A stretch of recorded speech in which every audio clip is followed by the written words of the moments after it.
দুঃখ কষ্ট হাসি কান্না সবটা নিয়েই আমাদের জীবন। তার মধ্যে থেকে হাসি মুখে সবটা মেনে নিতে শিখিয়েছেন তিনিই হলো জগতের নাথ জগন্নাথ।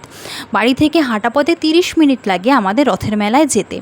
তো বড় কাকা শাশুড়ি, আমি, ছোট্ট ননদিনী আর ছেলে 4 জনে মিলে গেলাম রথের মেলায়। প্রথমেই গিয়ে জগন্নাথ দেবকে প্রণাম করলাম আর রথ টানলাম। তারপরে গেলাম মেলার ভিতরে। কাতারে কাতারে দেখি মানুষের সমাগম, প্রচুর ভিড় হয়েছিল মেলায়।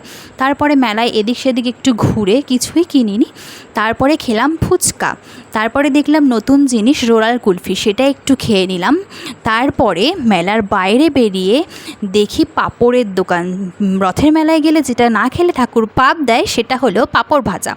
বহু প্রতীক্ষার পর দাঁড়িয়ে হাতে পেলাম পাঁপড় ভাজা। হেলতে দুলতে পাঁপড় ভাজা খেতে খেতে বাড়ির দিকে রওনা হলাম। মাঝে ছেলের জন্য 1 প্যাকেট বিরিয়ানি নিয়ে নিলাম। আর রথের মেলায় গেলে একটু গাছ কিনতে হয়, গাছ কিনলাম। এই ছিল আজকে।